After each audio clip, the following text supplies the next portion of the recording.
Welcome to WVTC TV Network, capturing family moments in real time, bringing families closer together from the comforts of home. We are unleashing something different to the world. Start your subscription today for the low price of $4.99 per month or $55 annually. Go to www.wvtctvnetwork.com to sign up today. WVTC TV Network is streaming live on 8 different platforms. You can easily download the WVTC TV Network app on the Apple Store, Play Store, Roku, Fire TV, and more.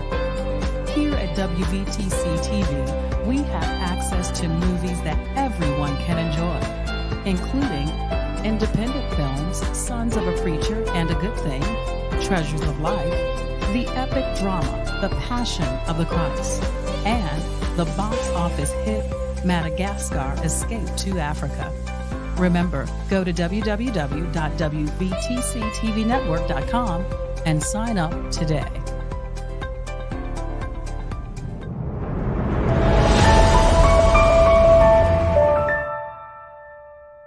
The following program contains views that are not those of WVTC, iNetworks Communications, their subsidiaries, affiliates, or financial supporters.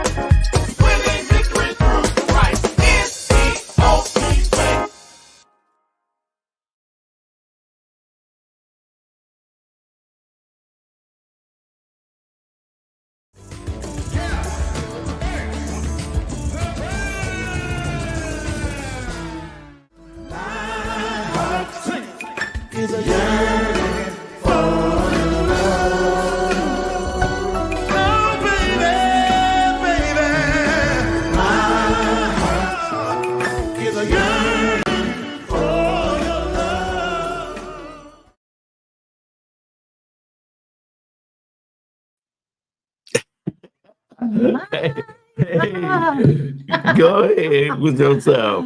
Good morning, good God morning. Welcome to Solutions Radio Show. I am one of your hosts, Pastor Wright. And Gigi McKenzie. And we want to welcome you on this Saturday. We got a powerful show. As always, we know what the problems are. We know we need to solve them. What we offer on this platform is solutions. Dedicated acts of action that bring about true change and not just talk about change. And no excuses for excuses.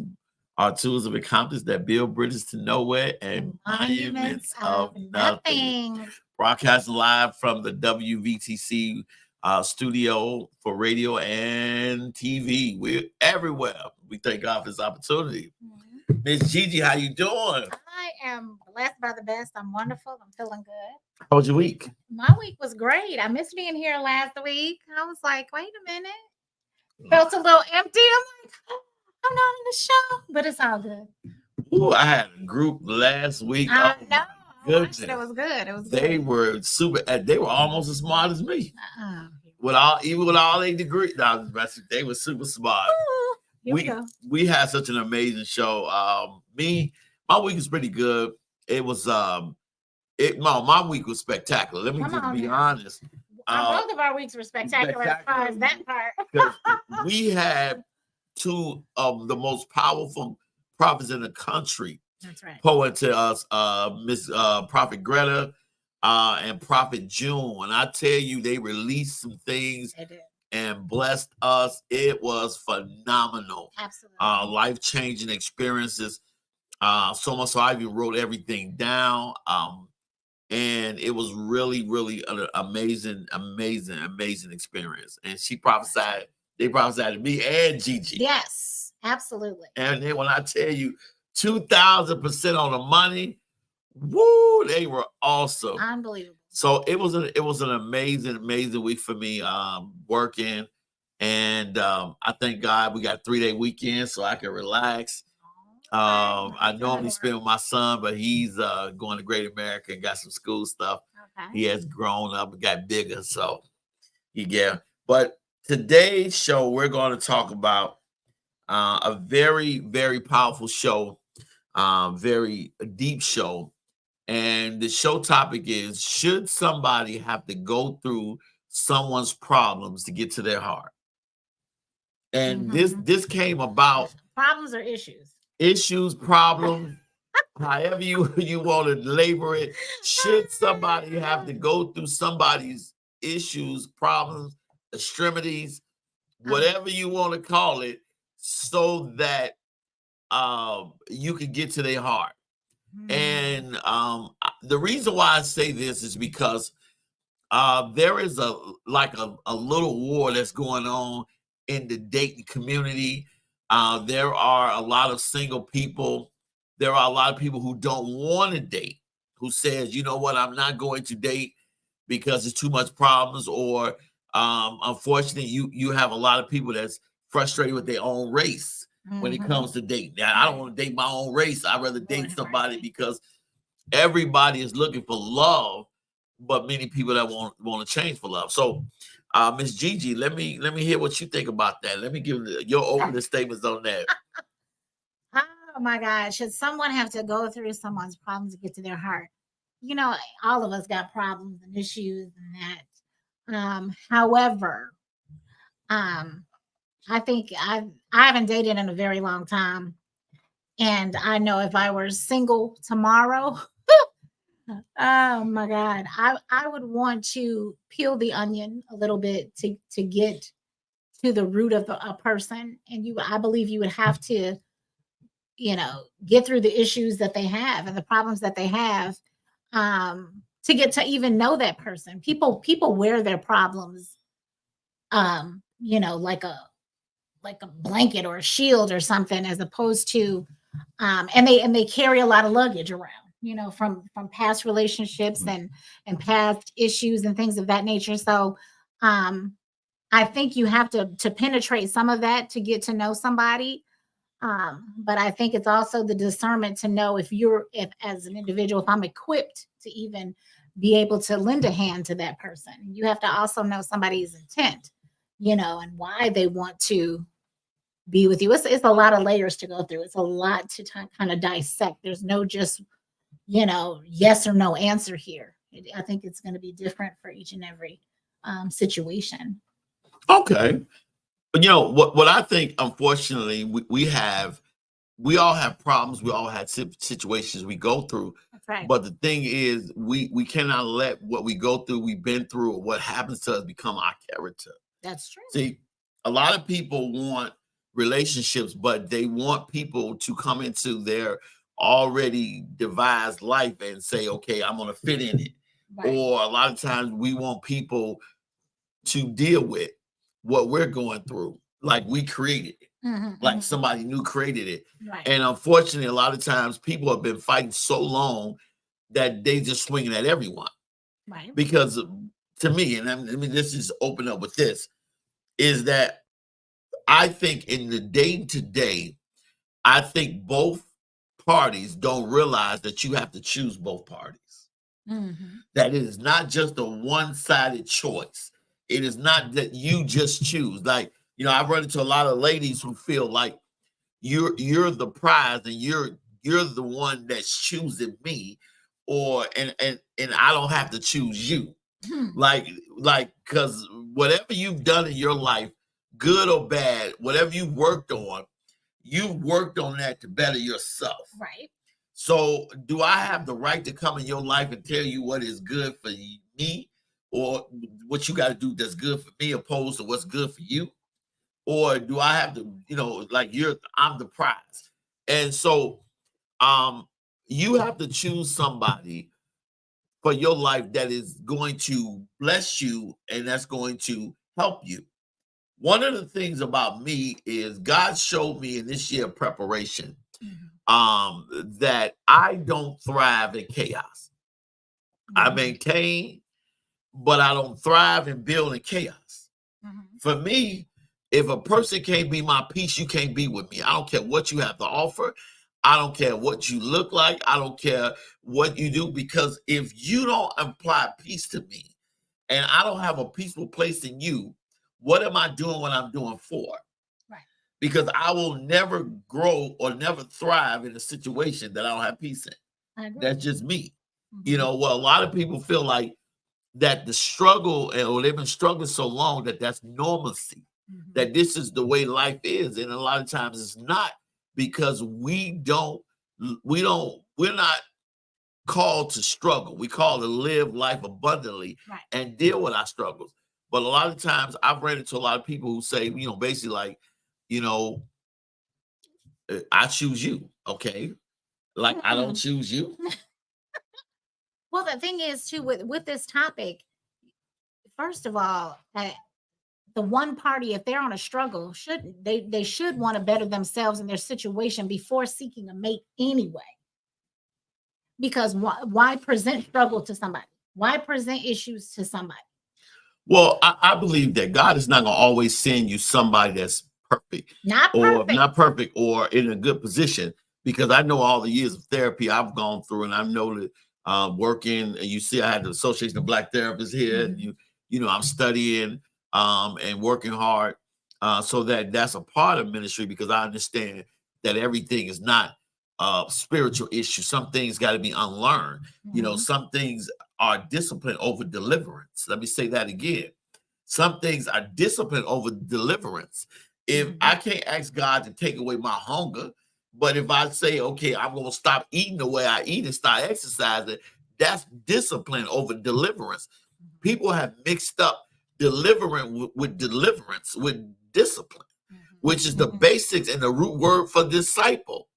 Or discipleship, discipline, that I got to do this because this is what I'm called to do. So when we look at people, when I meet somebody, I don't mind you having problems. I don't mind how you having issues, you know, and I will fight with you and I will fight for you, but I will not fight you, because fighting each other is so counterproductive.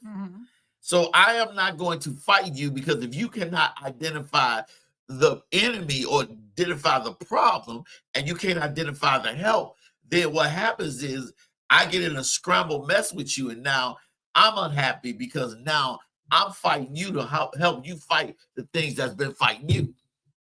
Right. So for me, I look at it like, if you know your problems and you're honest with them, you open with them, you said, okay, this is what I'm dealing with, fine.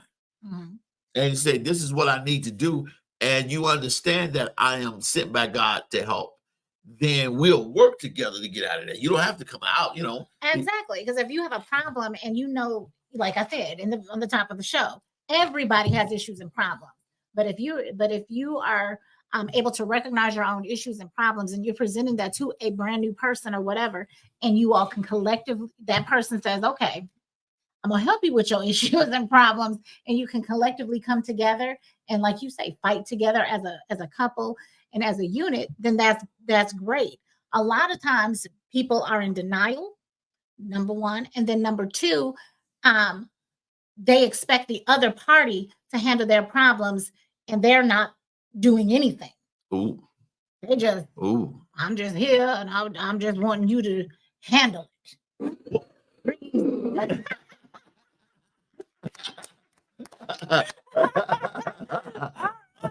Devon is awesome. Come on, Devon. Our producer is awesome. Well, let me just say this. Dating someone who is facing significant challenges such as financial issues, low self-esteem issues, or constant need for support requires understanding, empathy, and clear communication. Now, but it doesn't mean it's going to be easy. I want to say that again.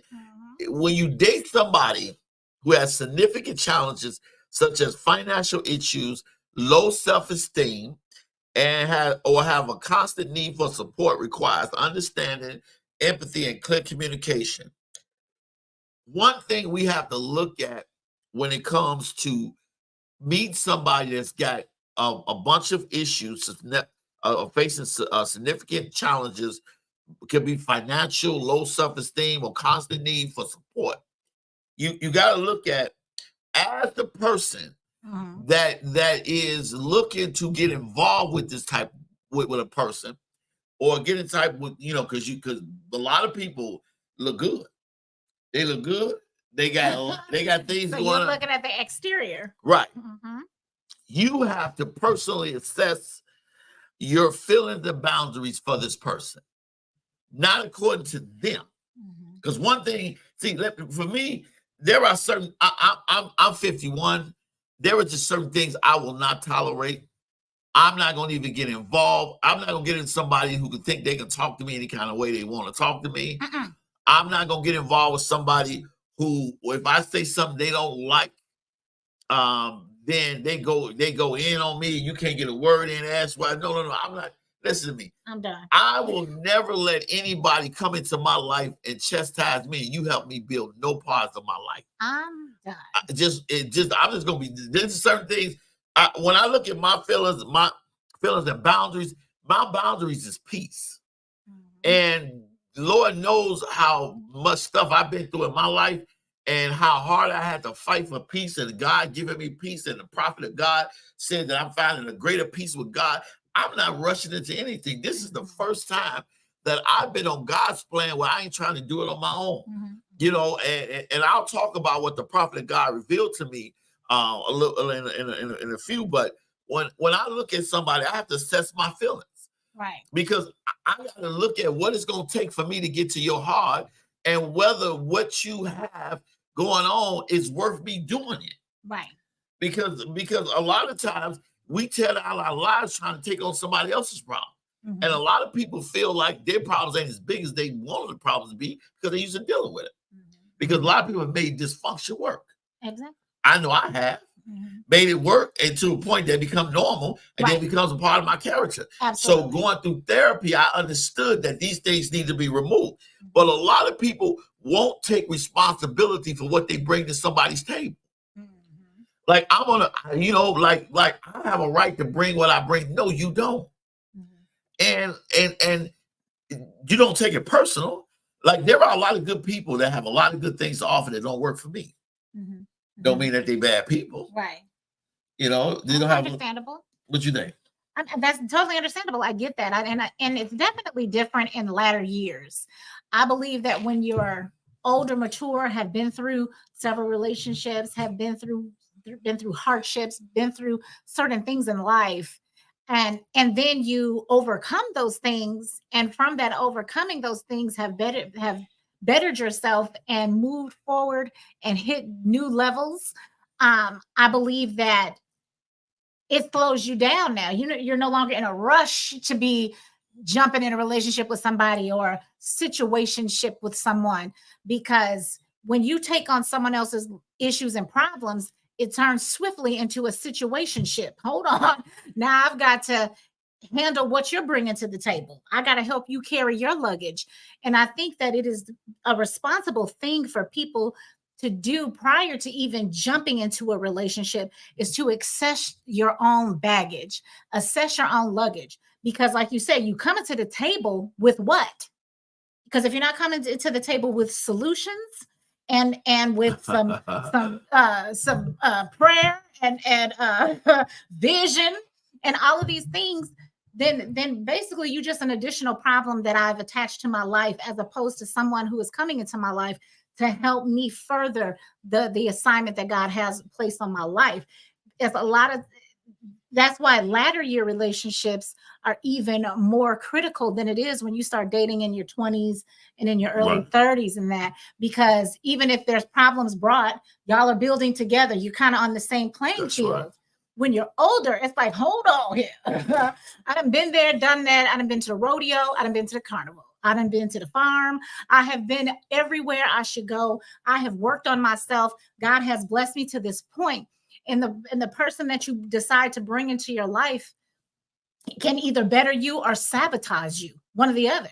And it is very, very critical that you choose well, because this is the person that's going to take care of you when you're sick. This person is going to be there for you, when you got dementia and stuff like that. Makes sense. I work with seniors and I see latter-day life. You're 51. I get it. I'm 51 too. When you talk about in the next 14 years, we're going to be on Medicare. You see what I mean? It's what it is. We're going to be on Medicare. What you mean? We're going to be looking for the programs, baby. Hey, look at it. We got to go to the program. Fill out this application. conversation. My point is like, hey, life will change in a hot second and in a moment. And if you are out here dating with folks that have issues, you have to assess those issues because they're going to highly affect the rest of your life, even more so than getting married younger. Because, like I said, you're growing together, you're trying to figure it out. But again, latter day, you've been there, done that. So now is the time to say, hey, let's put it all on the table here. You know, after I got the prophetic release, and I'll share something then with everyone. I had a vision. It was a dream, but I say a vision. Okay. And in my vision, I was walking, and I seen the altar where I was going, and I was like, God, I want my wife. But it was prophesied to me that Monday, that God is sending me, my wife is coming. That's right. But to let go of the complete past. And so I seen various people that were interested me, or were interested in me, or whatever. And they were in this little room, looked like a room. Each one of them, they looked like a big little space, and they're battling something. There was one person that was sitting in a chair. Not that they wasn't battling nothing, but they were open and clean with it, where they wasn't trying to hide it. It seemed like in those hide it. So this big guy sitting next to this lady, and he big, and I'm like, and so I'm like, is wait a minute, why? Which one is my wife? Is this my wife here? And he said, yeah. He said, but there are things that she has to be shown, and no, and but don't reveal her identity. Don't say who it is. Let God. So you recognized everybody in this room. I recognized everybody in this room. Okay. I'm with you now. And he said, don't say anything about who the person is. Okay. Let the person say it, but let God say it for the person. Well, she would know it, because of some things that I have to, that she has to see, and places she had to put. So she stood up with me, and I'm face to face with her, right? Okay. And so I'm like, I woke up and I'm like, God, why would I see a vision like that? So when I told this vision to few individuals, their reaction, some reaction was good, because I shared this with co-hosts. Reaction was good, but some reactions were bad. Well, basically like, well, I mean, how that's gonna be so, or I wouldn't this and that. And I'm like, wow. And so somebody said that God wanted you to see the reaction, because here it is. People will say, God told you that you're my husband, or God told you that you're my wife. You've heard that a long time. So if I don't say something about who the person is in the dream, and you react badly, that means that God didn't tell you I was the person.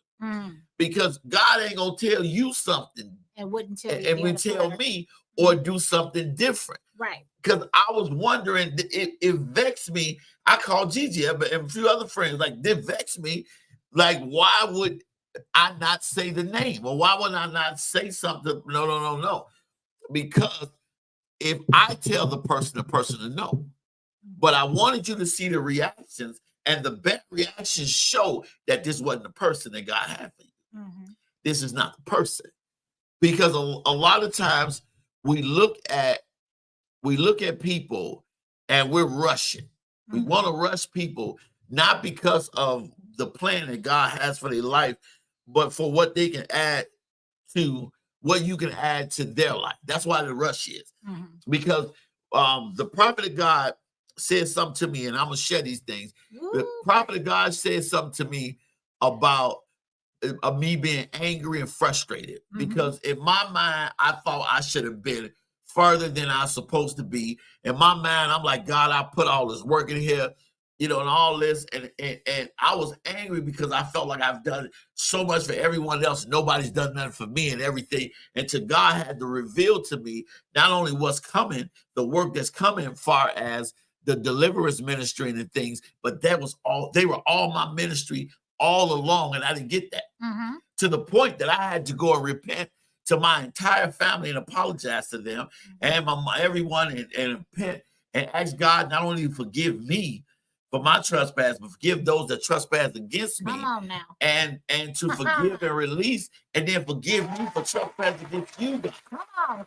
And then I got it, realized that, okay, everything happened because originally I was doing it because I wanted to show people who did me wrong why you shouldn't have done me wrong. And God was like, no. So everything started now opening up because, like the prophet of God said, now I have a purpose behind it.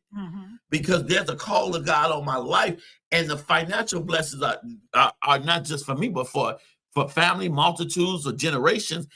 But my job is to help deliver people, and my family and friends and everybody that I deemed were using me were actually my ministry to help them get delivered and help them get through, because that was my training ground. Absolutely. And then God had to take a whole year, this whole year, the prophet said, to get me ready to get out of the mind frame that was keeping stuff stagnated. You had to relearn some things. The prophet of God, Prophet Jim, said, I'm leaving places that are comfortable to me, and I'm being plunged into ministry of deliverance. Plunged. Come on. I'm being thrown in there. That there's a wife for me that will come in due season according to his time and not mine. That just, like, nobody can rush me into anything. You can't, okay, you my husband and you got to do this, you got to move. No. God didn't say that. Nor did the prophet God said that. He said, let go of everything from your past, forgive and let go. I cannot be distracted by hindrances. My mantle is increasing, my anointing is increasing, and I have been given the eye of the seer. Come on now. That the hindrance, like right now, I have zero tolerance for nonsense and hindrance. If you want to bring drama to my life, you will get blocked. You will get, and people think, well, you running for people or you got something against marriage. No, not at all. I got something against hindrance and nonsense and drama, because I will not pay a price for something I didn't do. That's right. I will not let somebody treat me, talk to me, or do anything to me anyway, especially when you have no bearing on my life, your life now. I ain't telling somebody to believe what I believe. I ain't telling somebody to change them to be. If I don't work, I don't work. If I go into a restaurant, I don't like the food. I mean, the restaurant ain't good and people ain't gonna come in and eat. That's just not my restaurant I go to. Right. We gotta stop taking what people don't work for us personally. It ain't rejection. You wear a size 10. Your 10 don't fit my 13. I ain't rejecting your shoe. Thank you for caring about me, but don't fit. It don't fit. She also said everything that happened has been for the making of me, and I had to repent for my anger and frustration. That God is releasing me, watch this, into a new dispensation to take the rest of the year to get to pray, fast, and watch this, get quiet. You only see me on the radio. You don't see me anywhere. You don't see me speak. You don't see me nowhere. Preparation. And that God is bringing peace to my soul. To fast and pray and bring myself in a place of peace in God, because all that is going to happen in the next few months in the beginning of the year. God is releasing provision. Watch this.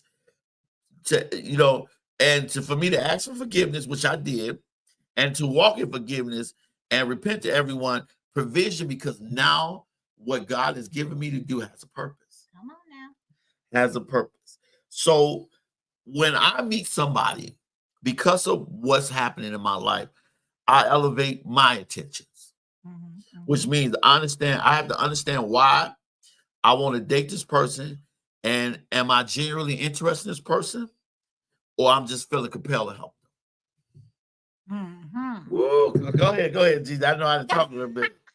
That's my first elevation, because a lot of people, I have a heart of a giver. I can't help that. Right. So a lot of times I help people, and one or two things happen where they was my assignment, but not my mate. So I either fall for them or they'll fall for me, and then the friendship is gone, because the friendships was like, that I was never meant to be with them. I was meant to help them. So now I have to understand why I want to date this person. Right. Is this person compatible with my purpose? Are they entrepreneur or what? Right. You know, or it's just that they need my help. Go ahead. Well, I think when you go into a period of aloneness, or completely alone and by yourself, when you're isolated, um you should be able to see more clearer. Yeah, and you'll be able to discern whether you are with somebody out of loneliness or out of true love. Ooh, talk about it. You can, because a lot of times we attach ourselves to people because we're lonely and we don't want to be alone. That's the biggest thing. It's like, who wants to be alone? Especially, like I said earlier, in your latter years, don't nobody want to grow old by themselves.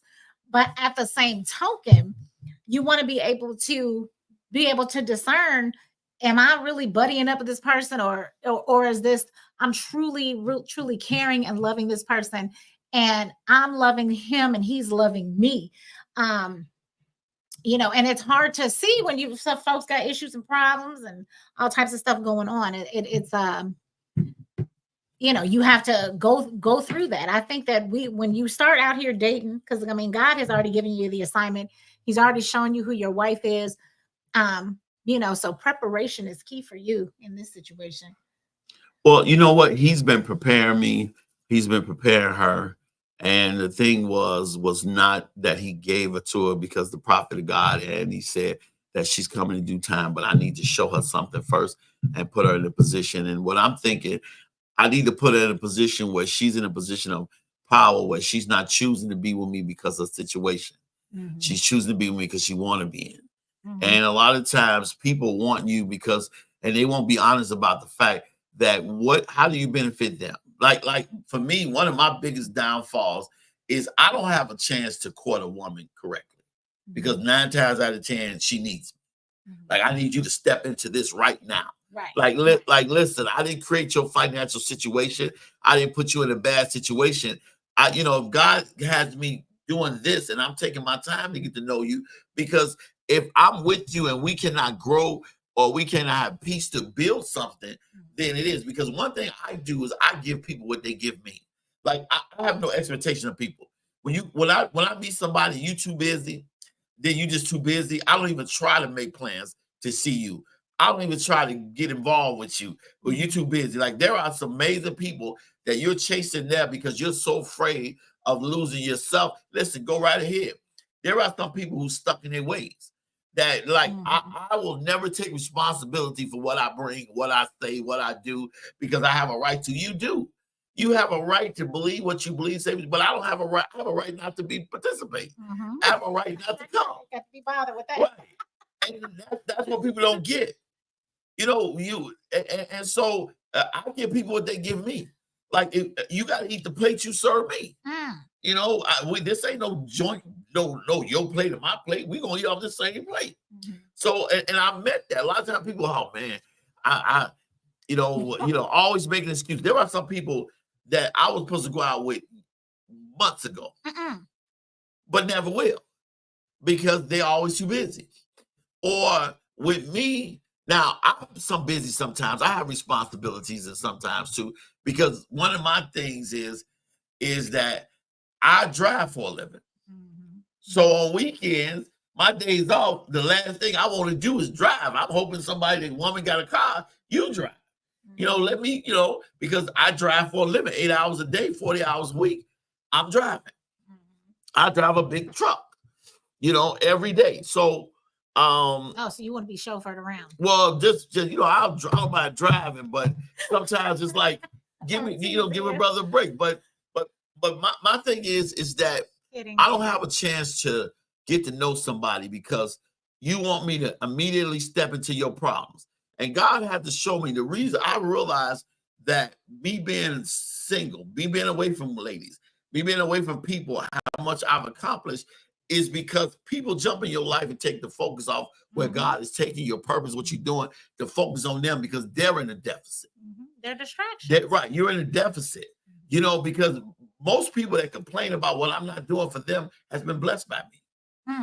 You're complaining about what I'm doing, but you never once said, what do you bring? What do you do? When have you ever done something nice for somebody? And so for me, I got zero tolerance. So I have to look at my intentions. Why do I want you? Because you look good.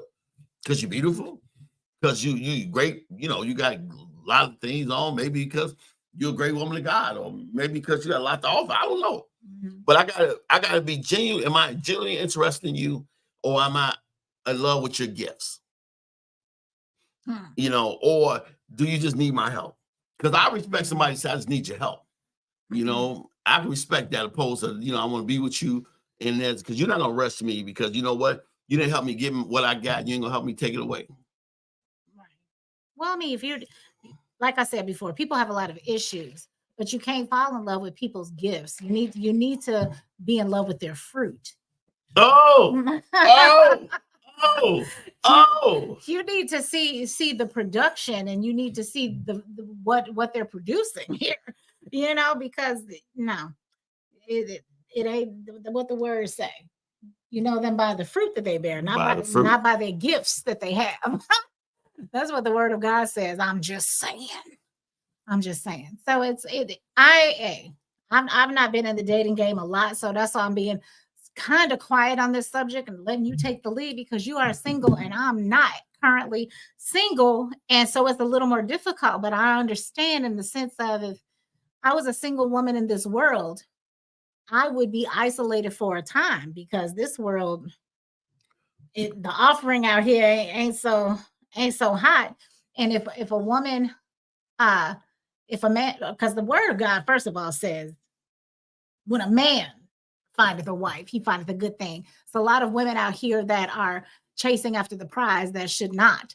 They should be quiet and sit down and allow that man to come find them, because that's already out of order. So all these, and then when all these women chasing these men need to sit down. You would rather live in a house on the edge of a rooftop than a house full of strife. That you cannot build a beautiful home life, because we got to talk about financial. We got, where are we going 5 years from now? What are we going from here? Most people that want to rush me into a relationship want to rush me into it for their benefit, because they know it's an instant change. That's why that's why I set boundaries according to where God is taking me in purpose. That's right. Determine what is comfortable with me in terms of support, and it's important to me to maintain my own well-being. See, and that is something that I used to always put everyone first. And I felt guilty being a man of God when I put myself first. But once my water, why? Because that's just the way I was, because that's the way I grew up. Okay, if you're on a plane, what do they say? Put your mask on before trying to assist someone else. People have to unlearn certain things. You have to. It took me a minute to unlearn. Take care of yourself. You can't take care of anybody else if you falling apart. It's just not even humanly possible. And you know what? I had to learn that growing up. My mom always depended on me, because my sister, God bless her soul, she been clean for over 25 years, going on 30 years. She been clean. My brother was an alcoholic, so I was the one responsible. I was a responsible person, so I've always looked out for people. Always looked out for them and their well-being and what they're doing and why they do what it is they do. And so when I look at my life and I look at why I thought that way, because I felt like that God has blessed me, so I have to bless somebody else. But then I realized that I thought that people were taking advantage of me, and some of them probably was. But at the same time, I understand that all I was doing was blessing God, because he said, what you do unto the least of us, that's right, you also do unto me. So a lot of times when we take away from people, so when I set my boundaries, whereas will my peace be violated? And I've learned how to forgive and release. So I'm not going to go back and forth with somebody to prove who I am, and what I bring, and what God is doing for me. You either believe it or not. This is like, you have the right not to believe it. You have a right not to care. You have a right not, because sometimes you have to leave well enough alone. And one of the things that I had to really listen, and that God made me really take a thought of, what the prophet said, you have to leave the past go. You have to let the past go, leave it all behind. That's right. Meaning old relationships, old connections, people that you were once with. That's it. If they were it, they would have been it then. They're not. Right. And so all you're going to do is begrudge what they think it should have been. And now you right back to being enemies. Sometimes you got to let well enough alone. You leave it alone. Right. It didn't work. It's good. You go, yo, it's good. Because again, you put the work into your life. You put the sacrifice in. You went through the therapy. But you know what the scripture says. Right? Come on.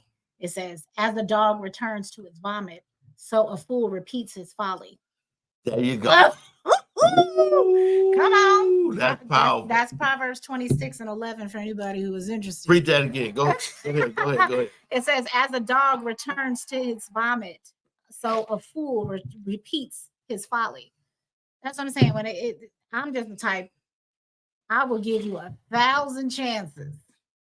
But when I'm done, I'm done. When I walk away, I'm finished. Like that chapter is closed. I'm in a whole nother chapter. It's a done deal because you have to. What's going to be different this time? What's going to be different now? And people can evolve and people can change and the whole thing, but you had your chance and now that time and that season has passed. You need to move on to bigger and greater things and have a different experience. I repeat that. What was the first thing Prophet Jill said? God is removing me. He is not moving me spiritually and physically. That there are levels that I'm not supposed to be on, that I'm not going, that literally going to remove. And so this is what God has been showing me. So I'm not going back to situations. Now, I don't mind blessing and helping anybody. Absolutely not. But let's establish something. Don't make it my mandate immediately because you're in a dire need.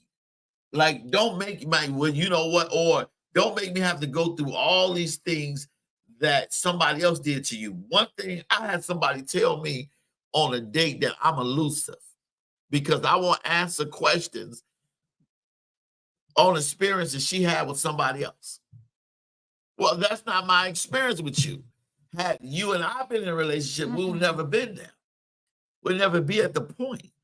See, sometimes you got to be smarter. That's why you must communicate openly.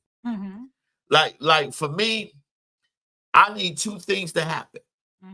For me to even get involved with you, for me to go any further with you, and to protect what God has blessed me with, my integrity, to tear down and negate all the hard work. We got to have two things I need from a person. Is open discussion of issues and somebody that can actively listen. Right. Without getting offended. Oh, and that's very difficult to find. That's just me. Those are two things. If I say something you don't like and you fly off to a point where you start going in and won't even listen, you will nenever get another conversation from me. I'm done. Or you don't want to discuss your issues up front openly, because I don't care if you got issues. Listen, you can have the worst issues in the world, and if I love you and I feel for you and you know exactly what you're dealing with, you're going to say it openly, honestly, and say this is what, and but I'm not the bad guy. We can do that. We have to have honest conversations about your challenges and ask you how you feel about your situations and what you need from me. That is our open discussion about your issues. Let's first have an honest conversation about what you're dealing with, no matter what it is, your family, kids, if you've been molested when you was a kid, whatever happened, give me the opportunity to have this conversation. How do you feel about your situation? Ask me how I feel about your situation, and then what it is I can do to help you. But then I need somebody to listen, actively be supportive and listen without judgment, because I feel a certain way. And sometimes that can make the difference. Whereas, you know what, you're bringing me into this. Don't judge me for seeing it the way I see it, because you've been in it. I'm just being introduced to it. Don't judge me because I don't feel like you feel about a situation you've been fighting for years. What do you think about that, Gigi? So basically, it people come to the table with undiscussed expectations. Oh, talk about that. So there's a lot of assumption and assuming. Oh, I've told you my story. Now you need to come up with some sort of a solution, and if you don't, then I'm over here with a spirit of offense. It can't be that way. Just like you said, I totally agree with you. Once you put everything out on the table and are adults, because a lot of times, I don't care if you 51 or 61, you still dealing with a child. Because the immaturity level is there. Because let's talk about it. Truth be told, people are stuck where their trauma began. So if your trauma was at 11, you're still emotionally 11 years old. If your trauma was at 15, emotionally you're 15 years old. So now that you're 51, 52, 63 years old, you're still at an emotional level of a child or an adolescent, and you're not able to completely communicate properly. So I agree. You have to be able to communicate those things, but after the communication, you have to agree on what the other person's responsibility is in that, or expectation. You can't change the fact if someone has been molested as a child. I can't change that. So what is your expectation from me? How do I fit in this picture to be able to comfort you, nurture you, and help bring you out of this? Do we need to go to the psychologist? Do we need a therapist? What is the solution? Because a lot of people do come to the table with problems and no solutions. That's the whole thing. You come to the table as many problems as you want, but there has to be a mutual solution there. What is the resolution? How are we going to move forward from this point?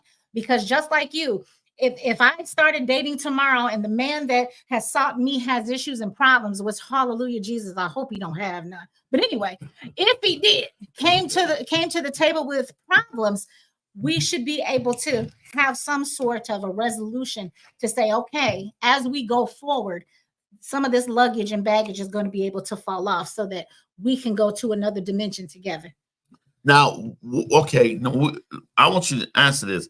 When you look at that, by having honest conversations and about, asking them how they feel about their situation, you ask them if you feel about their situations, and not to be judgmental, they're listening, because when you're going through something, it's hard to listen.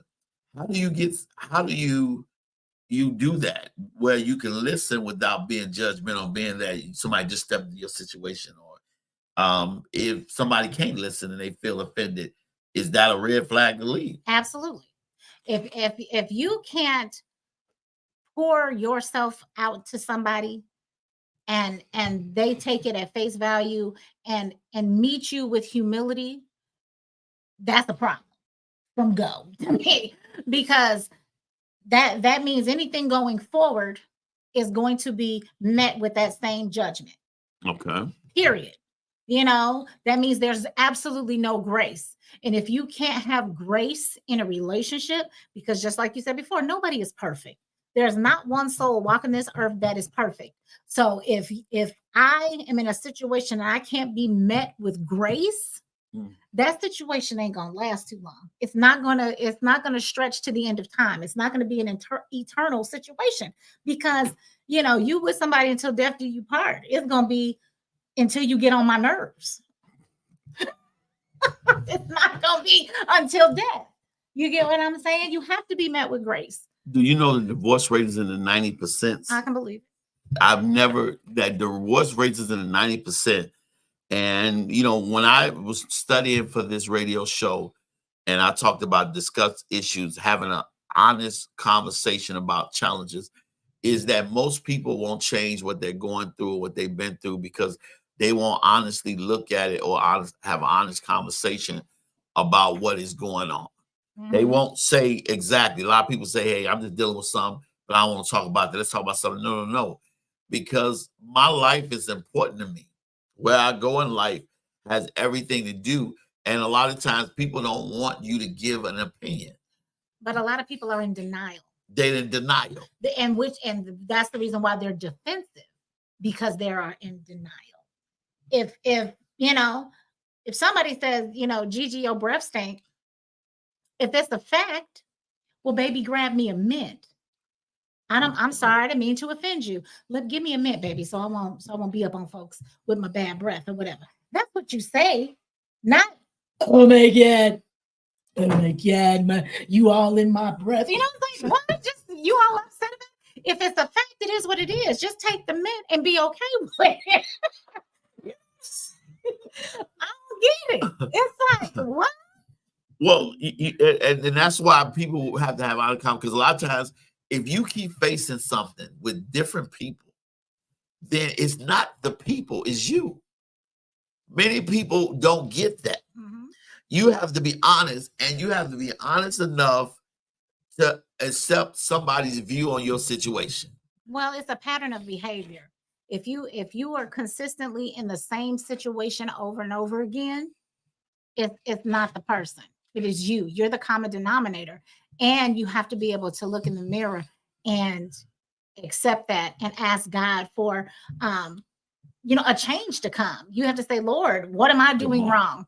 Lord, help me to move forward. You know, even when a woman picks the exact same man, the same man with a different face and a different physique. That's it. But it's the same man, the same one. He got a different name. It can name be Joe, Jim, Henry. It don't matter. But it is the exact same man. Of Gigi. What I'm saying. And so who is the common denominator? That would be me. So you have to say, hold on here. I have to change something within me in order to change the outcome. And a lot of people are not honest with themselves. And I believe God puts us through things until we get it. Yes. He will say, listen, you ain't get it. So now you got to go through it with Henry. Okay, you ain't get it. Now you got to go through it with Michael. Okay, then.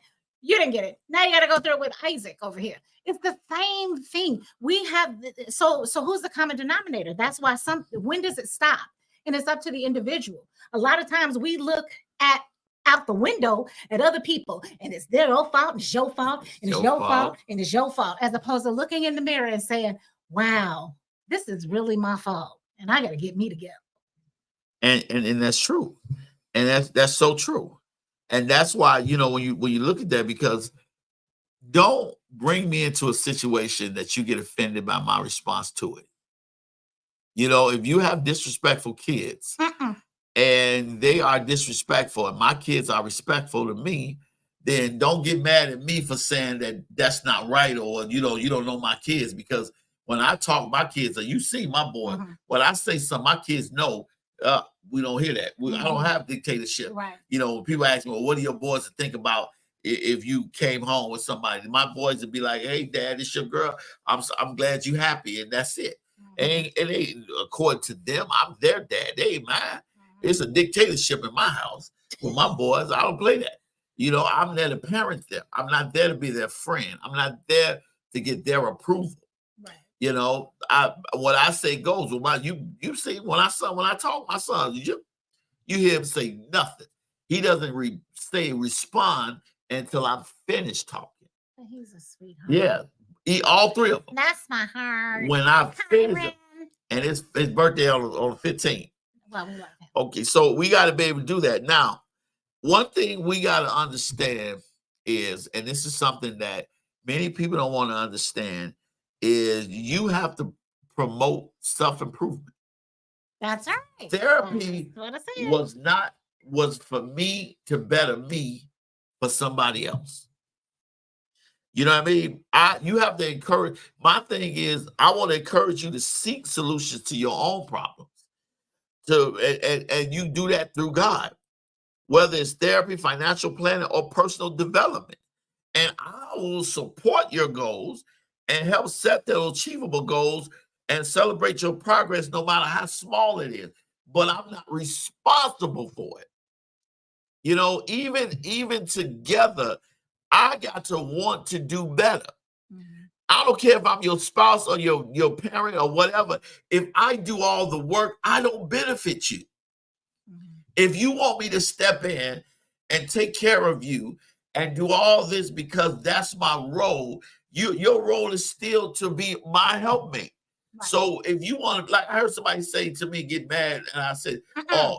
oh, my dad took care of my mom, and he ain't asked her for half, and she should be able to do what she want to do. She work, but check. I'm like, well, if you believe that, then you go find that person. I'm definitely not that person. Now, I don't mind my wife not working but help me get to a point where you don't have to.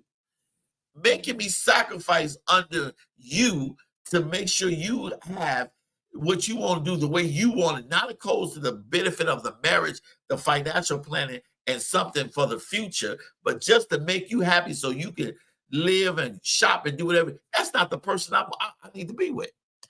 And that's why you got to self, because too many people are blaming everybody for what they refuse to change about themselves. Half of the people don't have what God has for them because they won't change enough to receive it. Mhm. And they study mad at everybody. God ain't pleased with you, or God ain't. No, please. But the whole thing about that, going back to that, like my mom, she never worked, but again, in the dating phase of my parents, that my father didn't want her to work. I want you to stay home with our children. He laid that out. And what she did was accepted what he laid out. We act like we don't have a choice here. See what I'm saying? All of these aggressive women are turning the roles around. The man should say, hey, this is, even Steve Harvey said that listen, this is what I got. This is what I'm willing to give. This is how I choose to have this. You accept it or not. I want you in my life. So this is what I'm offering you. Mm-hmm. Now, it's almost, I don't want to say it's a negotiation, but it is what it is. It's like, hey, I can give this to you, and in return, you can give this to me. And this is going to make a great coupling because we understand what the other needs at this point. When somebody gives you a mandate as a man to say, well, you need to be giving me this, this, this, and this. Hold on here. First of all, I didn't ask you. Sit down. That's the whole thing. Things are so out of order right now that people don't know what their role is. If I'm a single woman and I've asked God to send me a husband, I'm waiting on God to send me the husband. That's not me out seeking him. You know what I'm saying? Mm-hmm. Boaz found his wife working. She was picking up the leftover wheat in the field. Right? Right. Was it great? She was picking up the stuff. Picking it up. She was not paying. She wasn't looking for no man. He found her. And he said, who is that? That's who I want.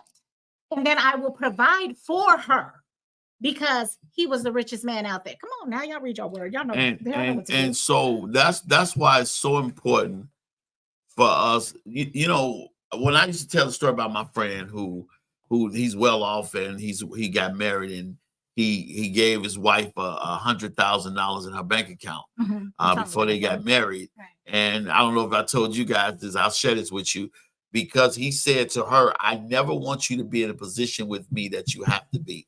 Any day you wake up and you don't want to be my wife anymore, or you feel like this is too much, or I'm not treating you good, you got enough money to get up and leave, and you're not under that. And that's the thing that I want to see somebody independently strong. Mm-hmm. I want to see somebody improve yourself. So you're not with me because I can help you into a better place. You with me because you want to be with me. And because a lot of times it's like, I want you to show me the world, take me away, treat me good. But then at the same time, I don't want to benefit you or work with you or work on God's plan with you.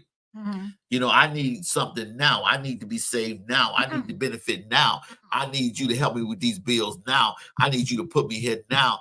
And it's like, listen to me. I don't even know if you're the now. And this ain't your wife? Right. I don't even know that because people don't. Because I've had many people, and I've talked about this, who would take relationship benefits without the relationship. That, we're going to move slow. We're going to be friends, but you want me to pay your bills. You want me to stay up all night and talk to you. You want me to support you. You want me to do all the things that a man would do in a relationship, but make sure. So when that person catch feelings, you can easily say, you know what? We was always friends. I don't know why you feel that way, because you already ahead. but then you don't understand that that's how you hurt yourself. So you cannot have relationship benefits with me unless you're in a relationship, unless we have something established where we're together and we in peace. But a lot of people don't see it that way, because if you care about somebody, you do somebody, and you're supposed to take care of you. No, because a person is not going to work hard for something or in something that they don't want to be in. But if they want to be in it and they feel good being in it, I can go out there and do what needs to be done and go ahead and bring the bacon, the eggs, and the pig home. That's not a problem. But I want to do that in a home that is good, conducive of what God has for me, opposed to that. And that's why I need, when I look at somebody, I look at two things: their patience and their understanding. Because your patience and understanding when it comes to accepting me as a potential mate or as a mate has nothing to do with me and my situation. It has everything to do with you and your situation. Because you got to be patient. Because if God said it is so, then why are you rushing me into it? Because of your situation? Because of where you're looking at it? Because one thing that I look at is I'm patient understanding. Why? Because I need somebody to recognize progress takes time.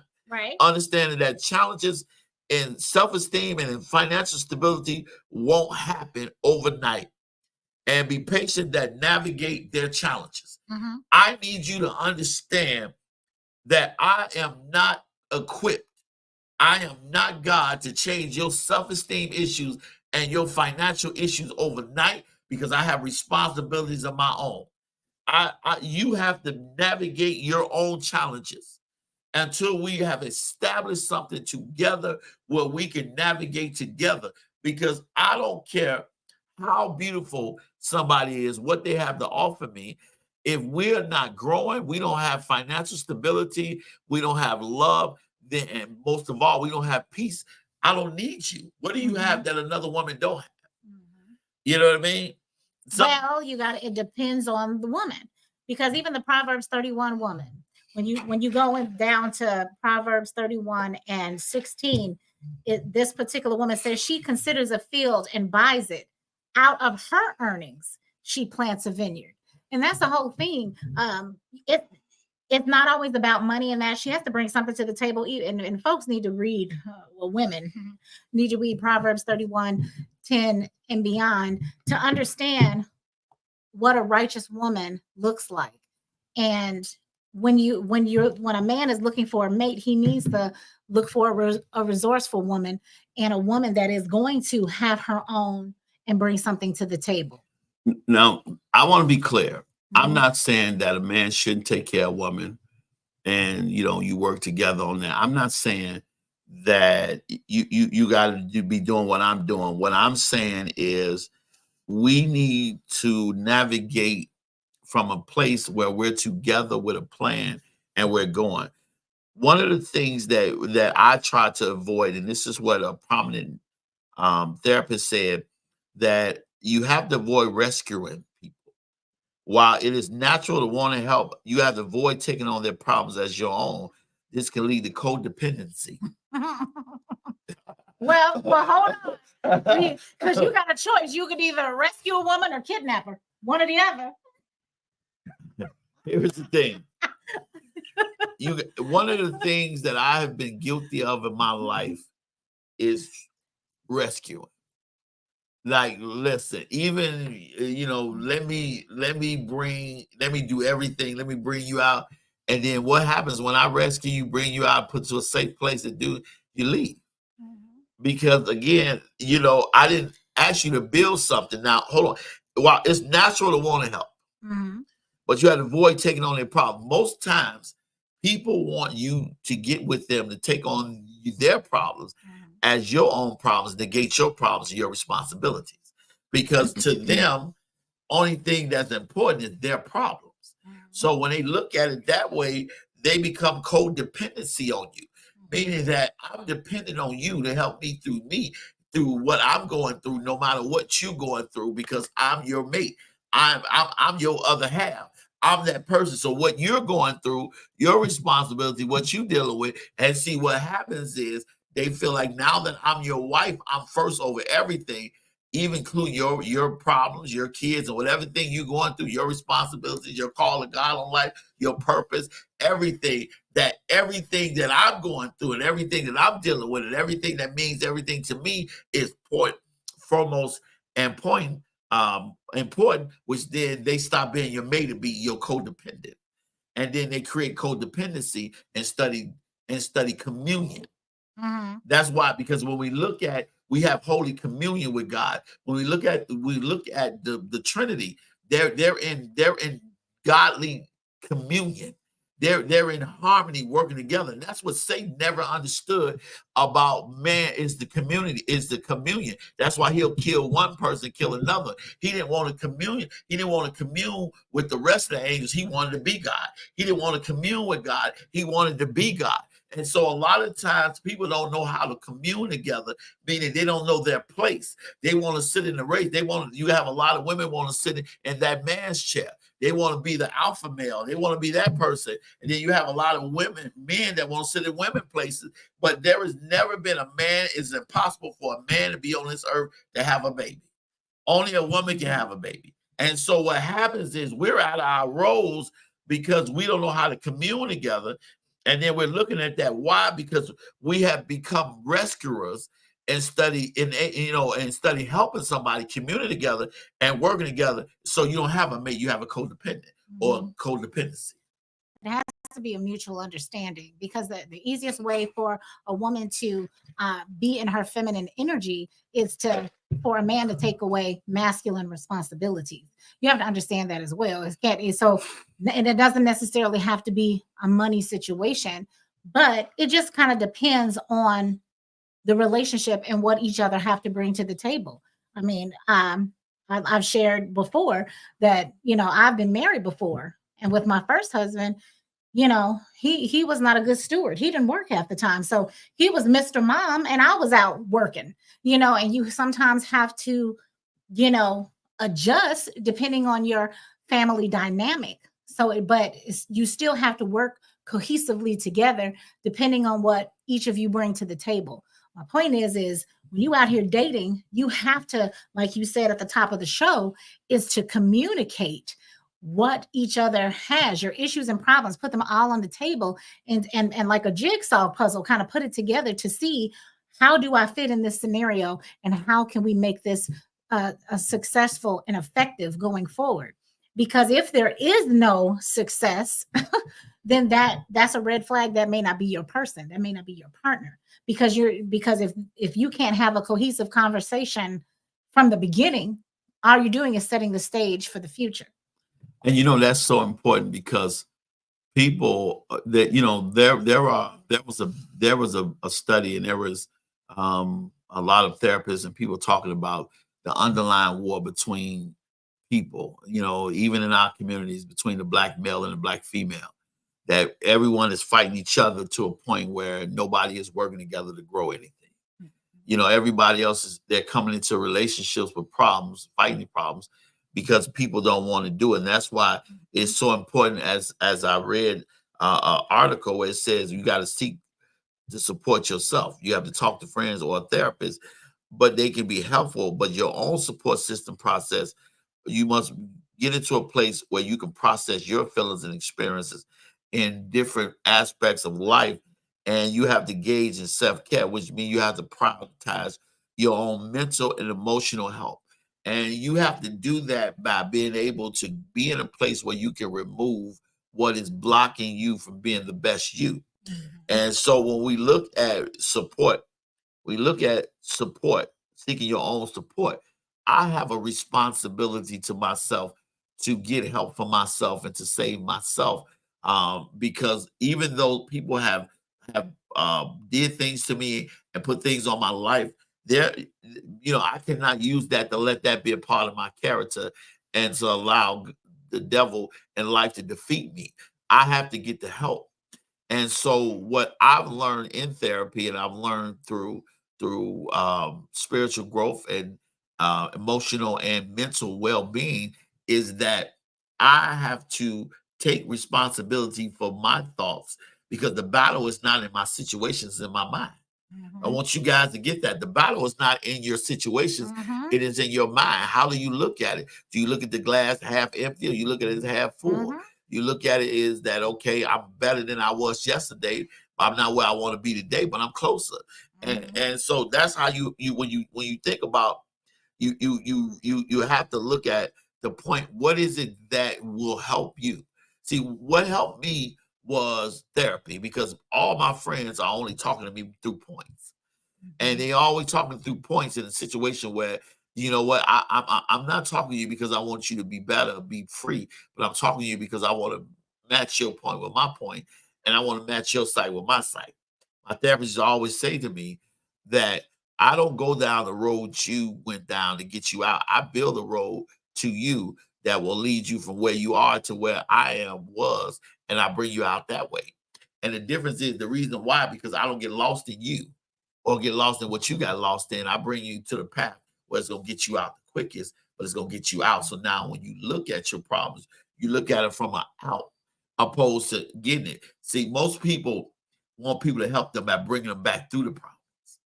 You know, even though you can bring them out to where they started, but sometimes you need to just get out. You need to release. You need to let go. So when I look at my own mental and emotional health, because I still got to offer my character to somebody. When I say I do, I'm going to just offer my body, my financial stability, my spiritual gifts. I'm offering my character to somebody. And some of you all will not take responsibility for what you bring to the table. Your hurt does not give you a right to act out. Right. Your situation does not give you a right to act out. You are not your situation. And a lot of people don't understand that. You have to go a different route. I had to learn that. I keep banging my head on this door that's not going to open. I got to go somewhere else. Or maybe this is not the building I'm supposed to be in. You know, most people always say to me, well, you work for the city. You're supposed to have this, that. No. My money goes towards something bigger so that I won't have to work for the city. You know, I work for myself. Then I have all the other things working for myself. Because what happens if I no longer work for the city and I got all these things and that? Now, what am I going to do? But if I got all these things on that business, because the financial gain is more important than the things that come after the financial stability, far as the things happen. But you got to be in peace. And that is the main thing. My mental and emotional health is more important than my relationship with somebody. And I agree. I mean, I commend you on all the work that you have done for yourself. A lot of people would not raise their hand and say, hey, I need to look at this at a different perspective, but I need somebody to guide me through that. And then unfortunately in the Black community, it is so stigmatized to go through a therapist or a psychologist or psychiatrist or whatever. Mental health is so important because, you know, it's all those generational curses. We got to get out of some of these patterns and unlearn a lot of stuff that have been put upon us. You know, unlearning stuff that we were taught as children and stuff, like we're beneath something. We are not beneath anything, and we got to start walking in our purpose and walking in things that God has given to us naturally. Period. But I commend you for getting the help that you needed. You recognized it and you acted upon it, and now you're living your life in that space, and that is commendable. So, bravo! Put the claps on, Demond. Put the claps on. Yes, because seriously, thank you. Because seriously, it's not easy. People, you know, and it's not even easy to talk about it. You talk about it openly. A lot of people do things privately. And it's a part of your testimony, and you live it out loud, and that is absolutely commendable. And you're still learning, which is a whole nother thing too. It's not like, oh, I went and it's all solved. No, you're still learning, you're still evolving, and to God be the glory with you in your life for doing that. And I think more of us should be going to seek counseling. And I believe that. You know why? Because I believe we let our problems become a part of our character, Mhm. and people can't see the real you. Mhm. They can't see what you offer. Right. People are going through too much in life, and we're in a time we are in the courts of the Bible for us to want to fight. I can't fight the world and come home and fight. Mhm. I cannot, I cannot be somebody's overnight person. I've rushed into many situations in my life, and I've learned how to be comfortable and okay with being by myself. Mhm. I've learned how to be comfortable and okay with being celibate. You know, Mhm. hear me in a minute. I've learned be careful of being disciplined. See, one of the things that this year and last year that helped me was with my discipline. That's always stopped me or made me jump into a situation with no discipline. Mhm. See, I mixed up, and I said that earlier, I mixed up deliverance with discipline. Mhm. Mhm. You know, that you look at a bodybuilder, he didn't become a bodybuilder because he got delivered to be a bodybuilder. He became a bodybuilder because he got disciplined to be a bodybuilder. Mhm. Mhm. And that's why you cannot be afraid to evaluate relationships over time. Check in regularly on the progress of your relationship. You must learn how to assess how the relationship is impacting you both. Mhm. Are you both growing, or are you both burdened? And Mhm. that is one of the things that in marriages and relationships and even spiritual relationship, whatever relationship you in, this is the conversation that people don't want to do.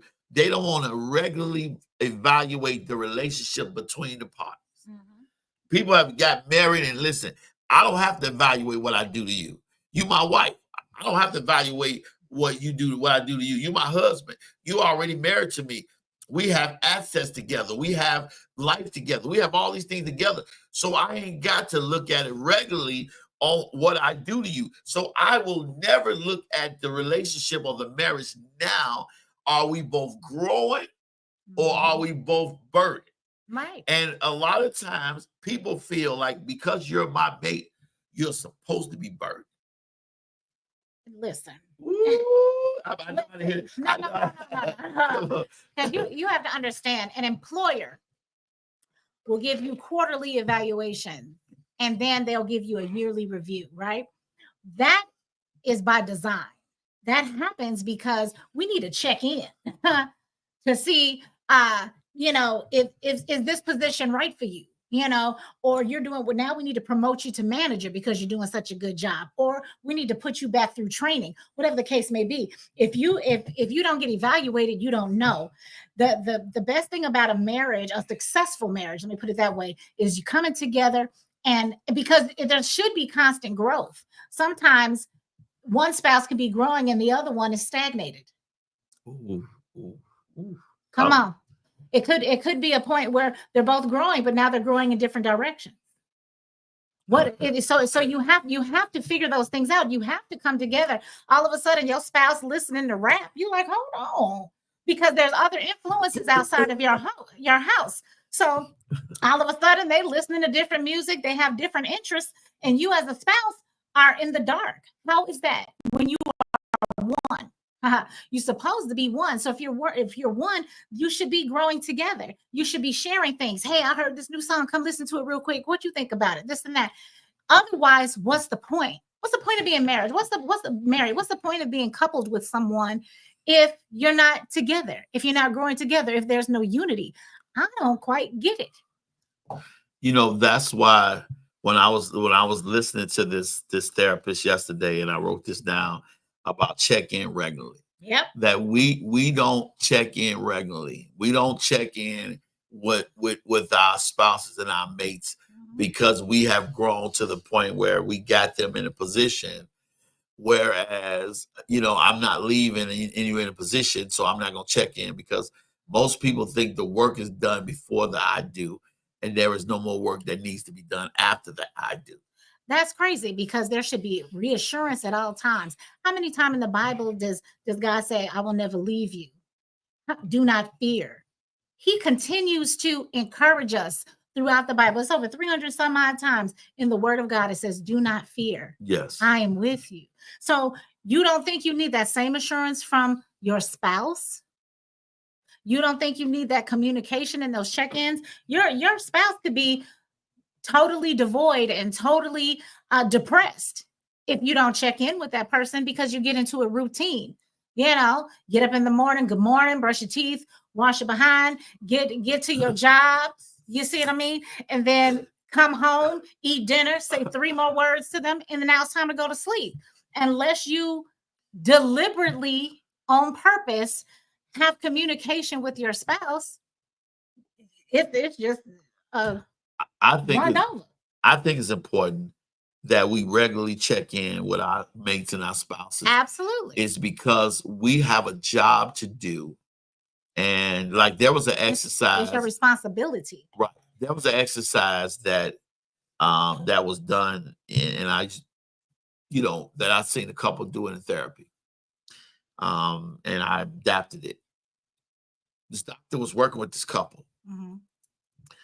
And they were ready to divorce. They were ready to do it. And he told them to put on this board right here all the stuff that this man did for you, all the stuff you did, even to make you want to marry him, fall in love, all the stuff. He told him to put all the stuff this woman did for you on this board, because it was 2 clean boards, right? Mm-hmm. And he put all this stuff, and she put all this stuff, and they put all this stuff on one board. And he said on the second board, put what they're still doing. Mm-hmm. And it was maybe 1 or 2 things. Mm-hmm. And he said, we need to flip this. We need to get this board to be this board again. We need to get this full board to be that.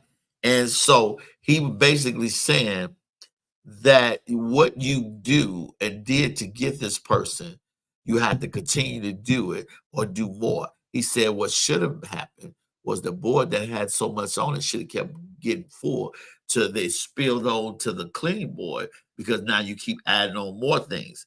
And so with me, I regularly check my relationships.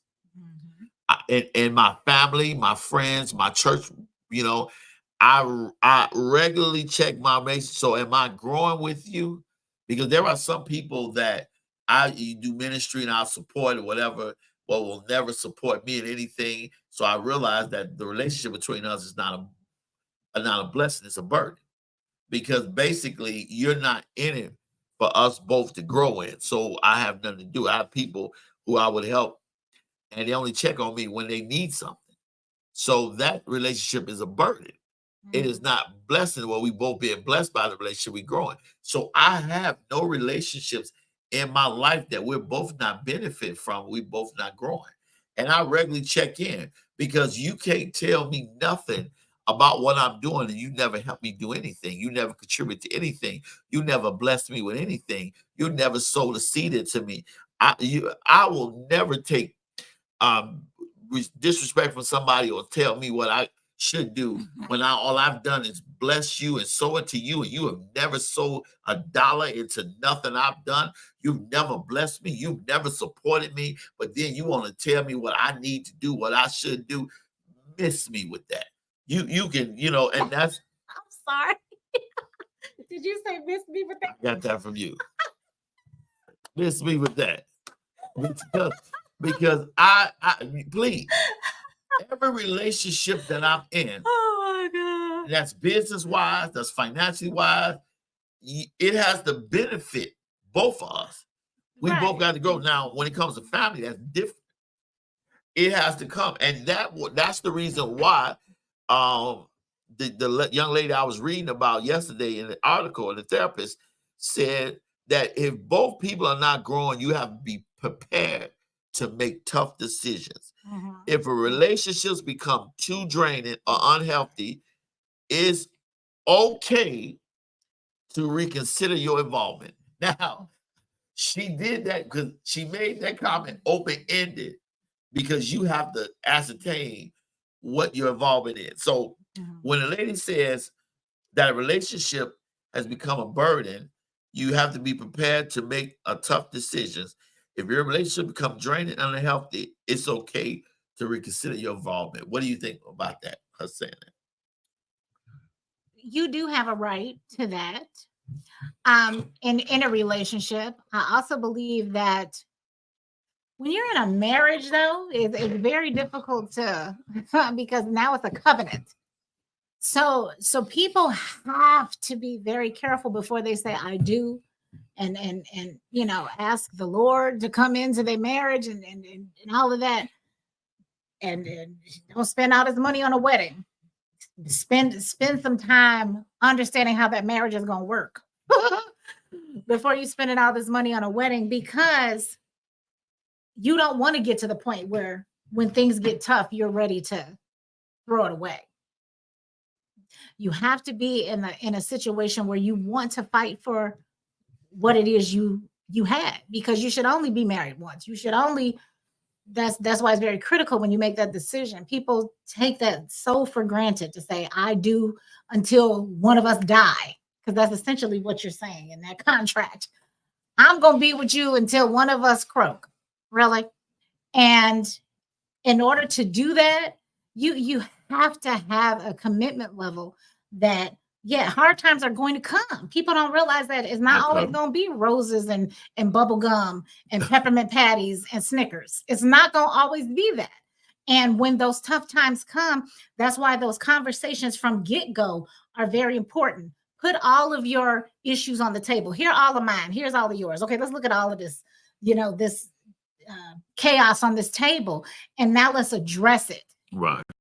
How are we going to get through this? And when conflict comes again, what are your conflict resolution skills? And when something else comes up, bounce back. How are we going to get through it again?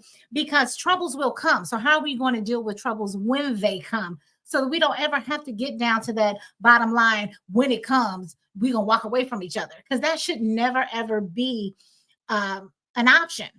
But don't be delusional.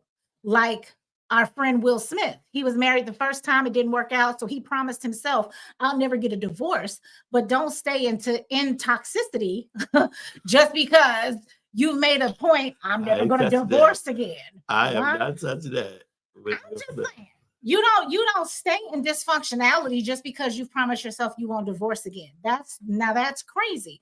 What it means is you have to be not blinded by beauty, blinded by money, blinded by certain things. That makes sense. You have to be able to have the stick-to-itiveness to say, hey, listen, I'm not making this decision lightly. People are not honest with each other. You come to a first date talking about what's your favorite color? No, you need to ask some questions that are what's deep. Your favorite? What you like to eat?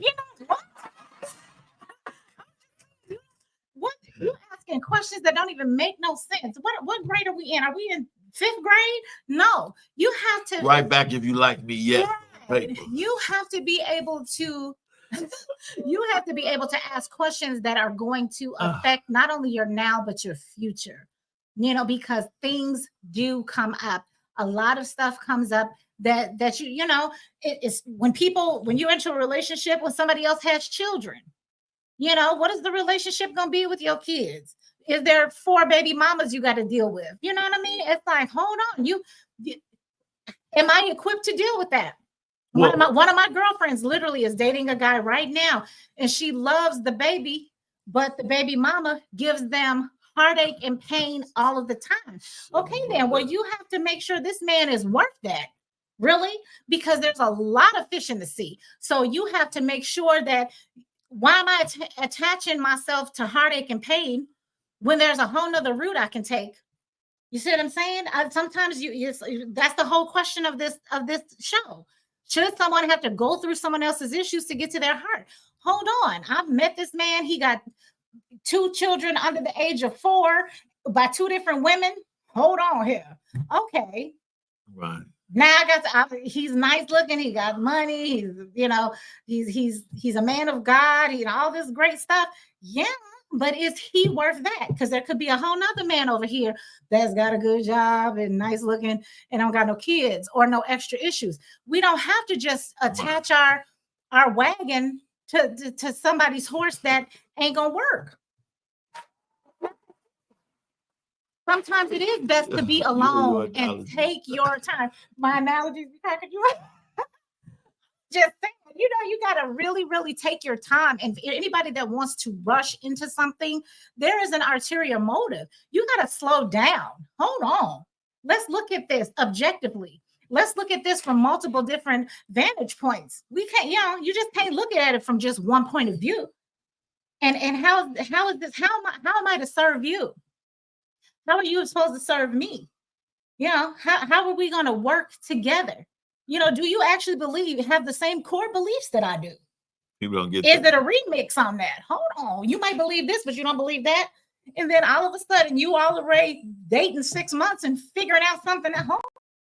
Now I'm already in love with you and this and that. But do I love you? Because I don't even know you. Because you revealing something new. No. I look at it like this. David was anointed king. Yes, he was. While Saul was still king. That's right. God can give you somebody, doesn't mean that's the person that you're supposed to be with now. Or that the relationship is supposed to take place now. That there are things that happen. Even if people say, well, God chose me to be with you. He chose you to be my wife. Okay, if he chose you to be my wife, then why are you worried about when it happens? That he didn't say it's going to happen today or right now. But you, on the other hand, is basically like saying it should happen today. Mm-hmm. My thing is this, and when we look at relationships and we look at what we bring, we will never look at our situation the way other people look at our situation, because we in it every day. Mm-hmm. We deal with it every day. When I think about that, I think about the work that has to take place, because one thing that I've noticed is that people will give you what you accept, and say that again. They'll give you what you accept, and then they'll also be like, wow. Because I look at it like this: is what is our work ethics? Because one of the things that Paul and Silas showed me, it didn't make a difference where I am, I'm gonna still praise God.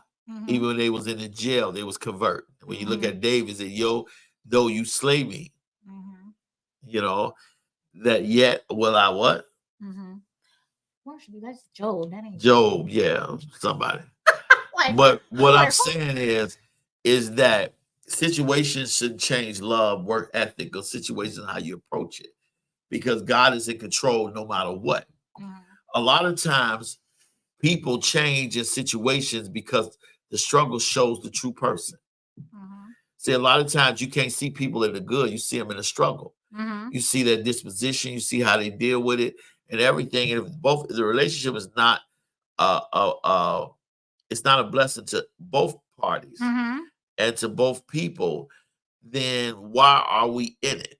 What are we doing this for? What are we going there?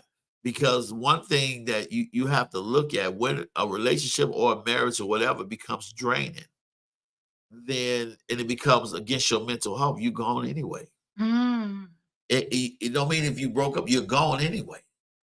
And so for me, I look at it like this: God showed me who my wife is, mm-hmm. but he said, don't say nothing about it, because he will reveal some things to her. He will reveal it, and she will reveal it. Mm-hmm. And so when he gave me that vision, and he said, don't say the name. Okay, if you heard from God and God says that I'm your mate, then you don't have to worry about me saying the name or not. And what the devil gonna say? Right. Say my name, say my name. Right. Because once people know the name or know something, because then they change. Right. And a lot of times when you tell somebody, okay, God showed me that we're supposed to be together and that you're my mate or whatever, it changes. Mm-hmm. They start to change. They start saying, well, you got to do this now. You got to do this. No. No, David was anointed king, but David wasn't king until later. And that there is a God process in everything. So when I look at things, do I have to come through your problems, your issues to get to your heart? No. Now, depending on who you are, what you are, where you're going, if we're working together and you understand and establish that. But a lot of people feel like you show them how much you love them by coming through what they're going through, and that's not correct. Right. I have to choose you as well as you choosing me. I have to look at your situation. That's why I said earlier, you got to have that true conversation about the person's situation. You have to be able to listen to me when it comes to whether I want to deal with that or not, whether I want to deal with the things you're going through, far as financial situation, far as all those things. And if I don't want to deal with those things, then I don't have to deal with those things. And so a lot of times people be like, oh, well, you don't love me because you're not showing me no love. No, it's not true. It's just that your situation was created by circumstances, and I'm sorry that was created by those circumstances. I didn't do them, and maybe I don't want to be a part of that. That's why when I date, I ask those serious questions. And the question is, because most people say, well, if God said you my wife, my husband, and you're not doing what God is, okay, well, listen, there are many people who have forfeited what God has for them. Moses is supposed to go to the promised land. Come on now. But Moses got upset and Joshua went. Look at all those people that God delivered to go over through the Red Sea, but only 2 people went. That was Joshua and Caleb. From the people that went through the Red Sea. That's right. Because people forfeited that. Sometimes we can forfeit what God has for us, even though he said this is for us, by what we do. And I forfeited a lot of blessings because of disobedience. That's why now I'm doing it the way God says. Testify. So when I look at your situation, just like I give people what they give me. If you're too busy for me, believe me, I'm going to be too busy for you. I'm done. If every situation is an argument, you ain't gonna talk to me.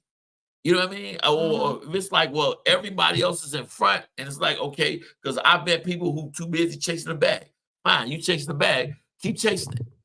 Because I gotta choose you like you choose me. When I go into a restaurant, the server don't give me what they want to give me. I choose what I want on the restaurant. Not saying that everything's not good on that menu. I want what I want on the menu. What works for me, what I can eat, what feels good. Right. And that's what people don't get. Because a lot of times people don't want to change to receive the blessing. There are a lot of people that God sent to people. There are a lot of people that God blessed people. There are a lot of people that God showed them, but they still fighting. Why? Because they don't want to change. They want you to go through everything they going through because they want you to feel what they feel. And studies saying, why I got to feel your pain when I'm a way out? Why I got to feel what you're going through when I want to show you a better way? Some people don't want it because you know why? Here's the thing that most people don't understand. Their problems are their character. They have made dysfunction and issues and drama and pain their life, and they have made peace their enemy. Wow. I'm going to say that again. There are a lot of people who have made drama and pain and what happened to them their character. So they have made drama, dysfunction, pain. They have made it their life, and they have made peace their enemy. And anything that comes that represents peace, that represents change, because you remember, peace is taken by force, meaning that can't nobody bring you into a place of peace unless you want to go. Can't nobody change your life unless you want to change. So when I look at somebody and I get involved with them, and it's like, I got to go through everything to be around them and be with them. You know what? I look at it like, wow, because there are a lot of relationships I don't even take serious. I just don't. There are people I meet I don't even take serious. Because again, if I got to go through all this to be with you to get through your heart, then what am I get when I get your heart? Because the same wall of problems that keep you bound in, if you let me in, I'm behind them too. And I don't want to fight with that rescue syndrome, and study, what I mean? So you be codependent on me. And, and did I create codependency when we both can work? Nobody is perfect. Nobody is going to be in a place where you're going to have it all together. You might as well throw that out the window. But you got to want that. God ain't going to give you more what you don't take care of. And God ain't going to bless you with something you ain't going to take care of. Right. And then you have to be a steward over little stuff. Right. But when I look at situations, it's nothing against, let me just say this, it's nothing against you. If you going through, there was a few people that's very good people, very beautiful, got a lot to offer, but you got situations that I don't want to deal with. I didn't work hard to get out of battle, to get peace, just to go into your dysfunction to be with you. You know, no. So I have learned not to take people's no personal.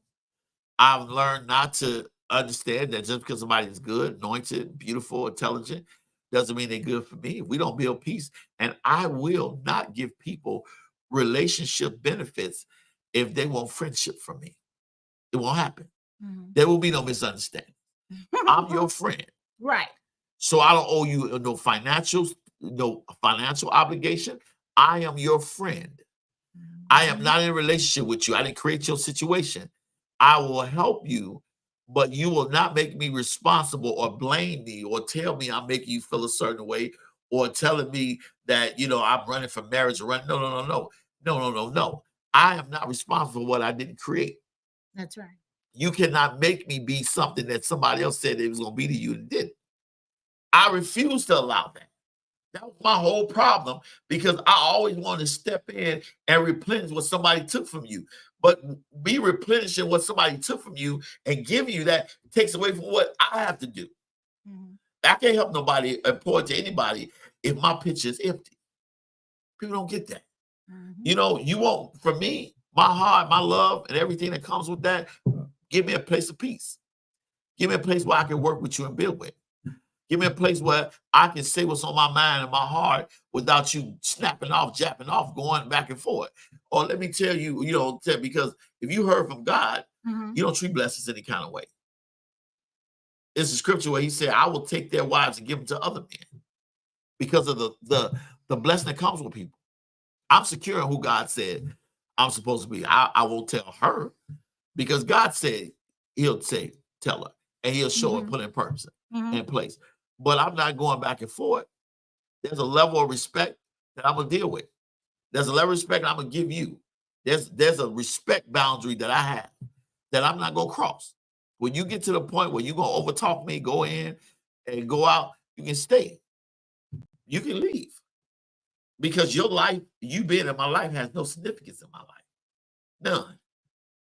And you being in my life could be significant, but you not being in my life has no significance. It don't make a difference. And that's what we do. We have over-exaggerated our worth, and we've over-exaggerated what we're worth. And then that's why we think people need to jump through hoops to be with us. Please. There's other hoops. Why do you jump the hoops just to get your nasty disposition when I can walk with the steps, somebody that's pleasant? But until we understand and take responsibility for what we bring to people, we're going to always blame people for leaving us. Some people, they don't have a voice without being a victim. They need to be a victim to have a voice. Victory makes them have to do something more. Victory takes away all the crowd. It takes away the show. It takes away the stage. So you need to be a victim. And no matter what they say or do, they're never going to be honest about them being a victim. Everybody has to be a victim. It's easy to say somebody did you wrong and treated you horrible if you never change your mannerism, your character, what you do. But guess what? Your results don't lie. And then you look at your life and you say, well, why don't I have nothing in life? Why I'm not doing good in life? Why I'm not married? Because you won't change what you do. Even though you got everybody like, oh, you poor victim, and all these people did you wrong. Now, what happens? Most of y'all fight who God sent for you because all you see is a person. All you see is a man.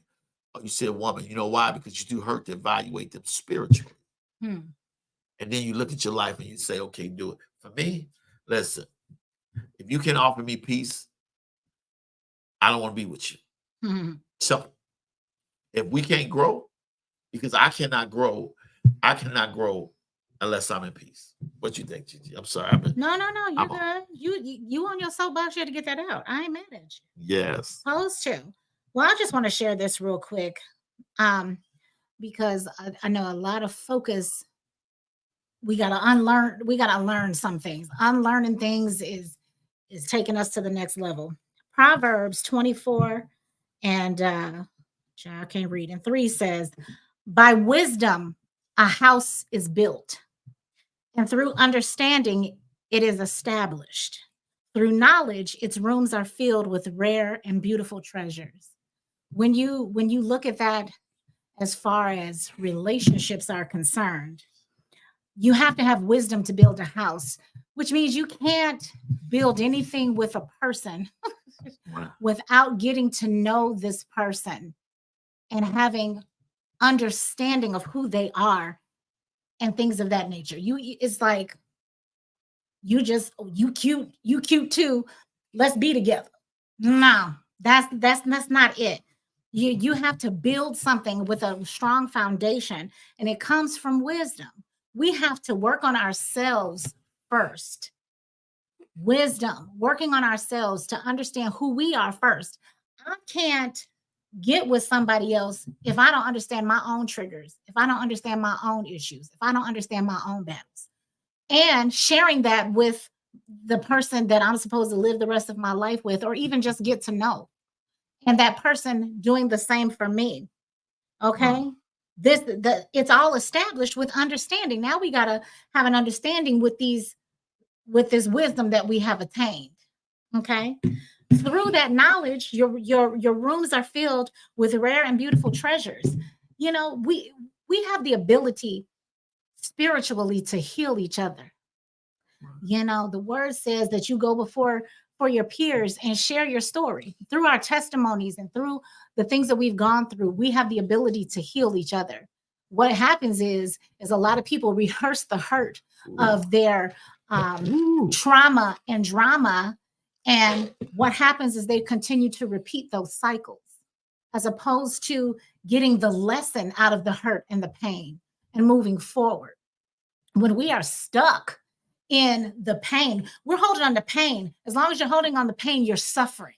So here we are with a suffering spirit trying to present ourselves to someone else. How does that work?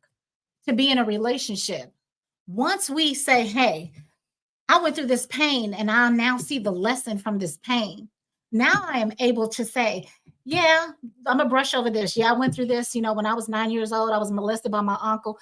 This is not my testimony, but could be someone's. And that devastated my spirit, my soul. It made me look at sex in a negative connotation and all of that. But now I am freed from that. And now I am going into a season of healing. I've healed from that. And now I'm open to relationship. Okay, so now you have shared that with this new person. They're going to digest that and say, okay, I know I have to be gentle with this woman because she has been through something that was devastating to her. Now you have knowledge. Now you have understanding on how to work with this woman going forward. People don't take the time to know who they are dealing with. Right. They don't take the time to be sensitive to what they have going on. And when there is understanding and knowledge there, now you can build this house with wisdom. And it will now be the testimony of this person that will free someone else through ministry. And now you have built something that is bigger than the both of you. Come on now. God makes no mistakes. God makes no mistakes. So it has to, you have to be able to work with people. And it's like I said before, especially in your latter days. Latter day relationships are so critical and so precious because you have gone through so much individually. And now you can take that pain, trauma, issues, whatever, and turn it into something that is so valuable that you can build upon it. Ooh, that's good. Build upon it to make something even more than what you planned in the beginning. People are so, like I say, they want to rehearse the hurt and hold on to the pain and wear it like a robe and put it on like a belt and say, look at me, look what I've been through. We done all been through something, be it tragic, be it this level of tragedy or this level of tragedy, whatever the case may be. But now what are you going to do with this? Because after a while, it's only a remnant. There are certain things I went through that it only comes up when it's applicable to who I'm ministering to. It's like, I'm not going to hold on to this trauma, but oh girl, you know what? That reminds me of when I went through this, and this is how I got through that. You don't wear it and just drag it along for the rest of your life when you're trying to get to higher levels. That don't make no sense to me. Okay. Well, you want to give me your last thoughts, or was that your last thought? Well, my thoughts is, hey, the biggest question is, should someone have to go through someone else's issues to get to their heart? You shouldn't have to do it, not at all. I say anybody that is out here seeking a mate or in a situation where you are dating, just ask God for discernment. You know yourself if you're equipped to deal with somebody's issues, and that I think when dating, you just have to be upfront, forward. And if there is something that you are not equipped, do both of you all a favor and say, you know what, this was a great meal. I appreciate your time. The appetizer was very nice, but you move on. You don't continue to play with people's feelings and people's hearts and, looking out like, oh, I like what he got, so I'm just going to, manifest some feelings just to pay my rent. That's ridiculousness, because that is going to be short-lived. It has to be a situation of where you are taking things seriously, make your intentions known in the beginning, and let God take over the rest. Okay. Well, let me give you my last thoughts. Come on, give me your spiel. For me, I only grow dimensionally in peace. All right now. I can function and I can maintain in dysfunction and in problems and issues, but I don't grow dimensionally unless I'm in peace. Mm-hmm. Dating someone with significant challenges can be rewarding, but also challenging, because everybody is not going to be where there should be, but sometimes you have to catch people when they're ready for a change. It was an old saying, is when the student is ready, the master will appear. Mm-hmm. And sometimes you can catch people on the upswing, or they've had enough of what they've been through that now they're ready for change. Mm-hmm. It is important to balance compassion with self-care. Mm-hmm. When we think about dealing with anybody in life, we got to be able to have a perfect balance of compassion and self-care. Mm-hmm. Many people have lost the balance. They have many compassion for people, compassion for the covenant they are in, compassion for the love they have, compassion for seeing them do better, but they neglect their self-care. And to ensure that both parties have a healthy relationship, compassion and self-care must be a balance, or self-care should be over that balance. Mm-hmm. And the reason why it has to be over sometimes is because you might have to pour more into somebody than they can pour into you. Mm-hmm. Capacity. So you must have it. And ultimately, you must have a mutual respect and support for navigating these complexities. Mm-hmm. Meaning you have to be able to be on one accord with somebody on how you're going to help them out, or whatever there is, and they have to be committed to the work and committed to the plan. Mm-hmm. My thing is, for me, is that if I don't have a place of peace and enough room to grow with you, you're not the one for me. Mm-hmm. And it's not rejection. You may be a great person with a lot to offer. It's just not for me. Mm-hmm. And everybody that's not for you is not rejection. And everybody, because there are a lot of people who God said was supposed to be with somebody, but they end up with somebody else because they forfeited their blessings because they refused to change. Mm. The Bible said, take one step and God to take two, which he's saying you have to put yourself in position and prepare for what I'm bringing you. Mm-hmm, mm-hmm. And so when I meet somebody, I evaluate my intentions, not their intentions, but my intentions. Understand why I want this person. Am I genuinely interested in this person? And, am I just compelled to help them? Right. And sometimes you fall in love with people which you help. Mm-hmm. You fall in love with assignments. You don't want to, but we're human. And then I set boundaries.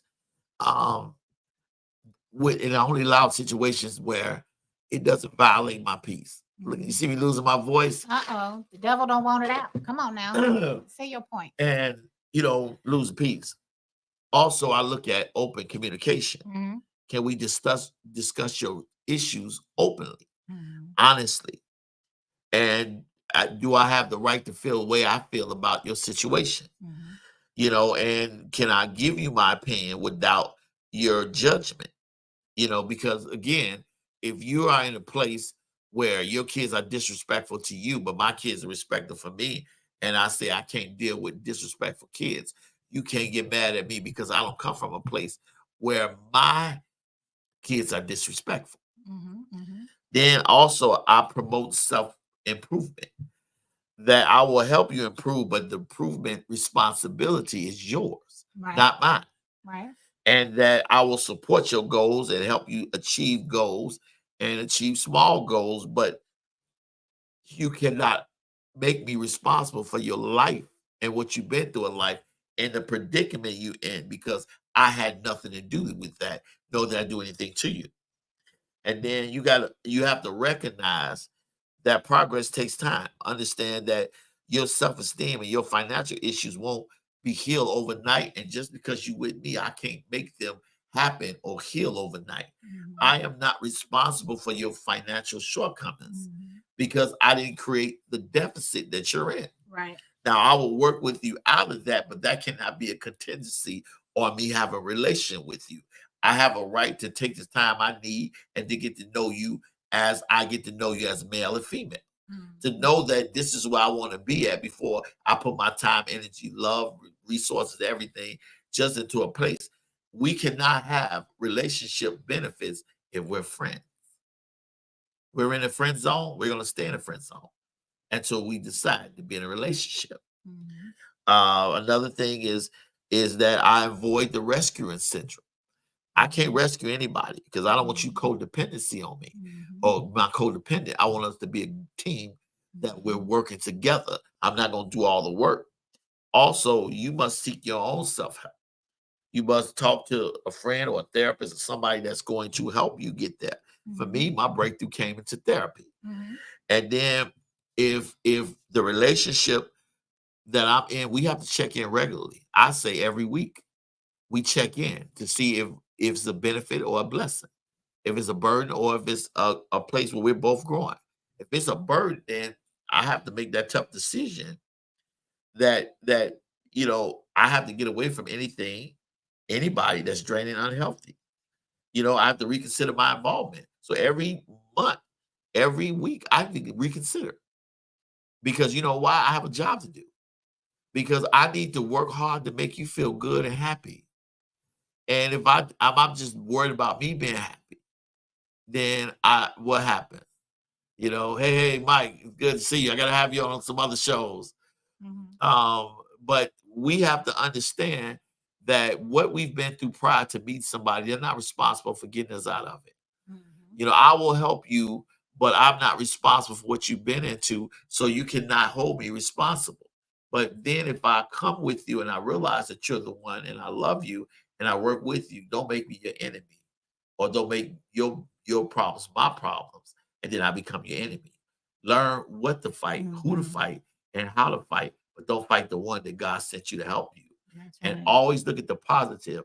Stop always looking at the glass half empty and start looking at it half full. Mm-hmm. Because nobody has to help you. Nobody owes you nothing. And if you don't treat your help good, that help will go somewhere else and help somebody else. I'm going to say that again. If you don't treat your help good, you're going to forfeit your blessings. All right. Because God sends you somebody to help you, not for you to mistreat. So Amen. that's my show. You want to say goodbye to anybody, Gigi?